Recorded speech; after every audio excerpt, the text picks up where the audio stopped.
মিরপুরের উইকেট রহস্য ভেদ করবে কে? এই উইকেট রহস্য ভেদ করা সবসময় কঠিন, সেটা বাংলাদেশ দল হোক কিংবা সফরকারী কোনো দল। মিরপুরের উইকেট রহস্য নিয়ে আপনাদের কিছু পরিসংখ্যান জানাবো আজ।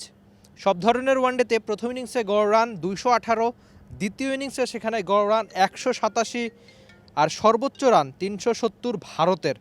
যদিও সর্বনিম্ন রান 58 বাংলাদেশ দলের, সর্বোচ্চ রান তাড়া করে জয় 330 ভারতের, সর্বনিম্ন রান ডিফেন্ড 105, তাও ভারতের।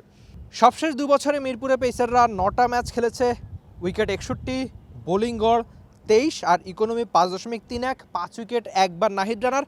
সবশেষ 2 বছরে মিরপুরে স্পিনাররা 9 ম্যাচে উইকেট নিয়েছে 74 আর বোলিং গড় 24, ইকোনমি 4.34, 5 উইকেট দুবার।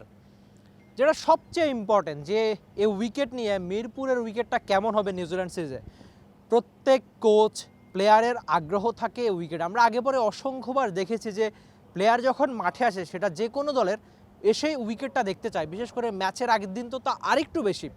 এই উইকেটটা সবচেয়ে বেশি আলোচনায় থাকে, আগে পরে আমরা অনেকবারই দেখেছি। এবারে যদি আপনি সেই আলোচনাটা করতে চান যে কেমন হবে মিরপুরের উইকেট, বাংলাদেশ দলের কোচ অবশ্য সরাসরি জানিয়ে দিয়েছেন যে তারা স্পোর্টিং উইকেট করার চেষ্টা করবেন। কেন আপনি যদি আগে থেকেই দেখেন যে সবশেষ কয়েকটা সিরিজে আমরা পাকিস্তান সিরিজে দেখেছি দারুণ ব্যাটিং ফ্রেন্ডলি উইকেট ছিল, যে পাকিস্তানের কোচ একবার সরাসরি এই উইকেটকে বলেছিল পুয়ার, তিনি উইকেটটাকে স্পোর্টিংলি বলেছেন। সামনে বিশ্বকাপ হবে সাউথ আফ্রিকায়, যেটা বাংলাদেশ সরাসরি খেলতে চাইলে এই নিউজিল্যান্ডের সঙ্গে সিরিজটা জেতা গুরুত্বপূর্ণ।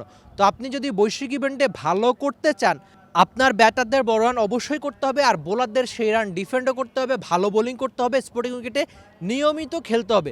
আমরা প্রায়শই দেখি যে দ্বিপাক্ষিক সিরিজে দারুণ করলেও বাংলাদেশ আইসিসি বা এসিসি ইভেন্টে কাজের কাজ কিছুই করতে পারে না। তো নিউজিল্যান্ড সিরিজে উইকেটটা কেমন হবে, যতখানি এখন পর্যন্ত খবর, এবারও স্পোর্টিং উইকেটেই খেলবে টিম টাইগার্স। আমরা আগে পরে দেখেছি যে ঘরের মাঠে নিউজিল্যান্ডের সঙ্গে বাংলাদেশের ট্র্যাক রেকর্ড দারুণ। বাংলাদেশ খুব সম্ভবত 8টা ম্যাচ জিতেছে, সেখানে নিউজিল্যান্ড 7টা। সেসব পরিসংখ্যান বাদ দিয়ে আপনি যদি মিরপুর হোম অফ ক্রিকেটের উইকেটে আসেন, এই উইকেটে রান করা আগে পরে দেখেছি সবসময় ব্যাটারদের জন্য কঠিনই থাকে। তবে টনি হেমিংকে কি আপনি একটা ধন্যবাদ দিতে চাইবেন না, যিনি এই উইকেটের চরিত্র অনেকখানি বদলে দিয়েছেন। এই উইকেটে এখন রান হয়, নাহিদ রানার মতো কোয়ালিটি ফুল বোলার যদি আপনি হয়ে থাকেন এই উইকেটও আপনি নিতে পারবেন। সেটা নাহিদ রানার 5 উইকেট দারুণভাবেই সায় দেয়। যদিও টিপিক্যাল মিরপুরের উইকেটে স্পিনটা সবসময় দারুণ ধরে, এই পরিসংখ্যানটা আপনি যে এখন দেখছেন সেটা তাই সায় দেয়। সবশেষ কয়েক বছরে দারুণভাবে স্পিনাররা ভালো করেছে এই উইকেটে, সেটা ওই বাংলাদেশি স্পিনাররা তো ঘরের মাঠ হাতুর তালুর মতো চেনে। দেখা যাক এই উইকেটে তারা নিউজিল্যান্ডকে কেমন করে। যদিও পরিসংখ্যানের পাতায় দারুণভাবে এগিয়ে বাংলাদেশের স্পিনাররা, কোয়ালিটিফুল স্পিনার, অন্যদিকে নিউজিল্যান্ড নবাগত দলে একাধিক নতুন মুখ। দেখা যাক এই উইকেটে কেমন করে বাংলাদেশের বোলিং বা ব্যাটিং ইউনিট। অন্তত আমি আশা করছি নিউজিল্যান্ডের সঙ্গে দারুণ ক্রিকেটটাই বাংলাদেশ খেলবে। যদিও সবশেষ সিরিজে নিউজিল্যান্ডের সঙ্গে ওয়ানডেতে ঘরের মাঠে 2023 সালে হেরেছিল বাংলাদেশ, এবার অন্তত জিততেই চাইবে। সবশেষ উইন্ডিজের সঙ্গে দারুণ সিরিজ, তারপর পাকিস্তানের সঙ্গে দাপুটে সিরিজ জয়, এবার যদি নিউজিল্যান্ডের সঙ্গে সিরিজটা জিততে পারে বাংলাদেশ হোম অফ ক্রিকেটে, দেখা যাক অন্তত দারুণ কিছুই হবে। এই উইকেট অবশ্যই ব্যাটার বা বোলারদের জন্য এবার বাড়তি কিছুই রাখছে। Rifat Emir, T Sports, Dhaka. For more updates, subscribe to our YouTube channel and click on the bell icon. Follow us on Facebook and Instagram.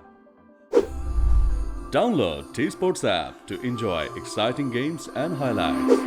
Visit tsports.com.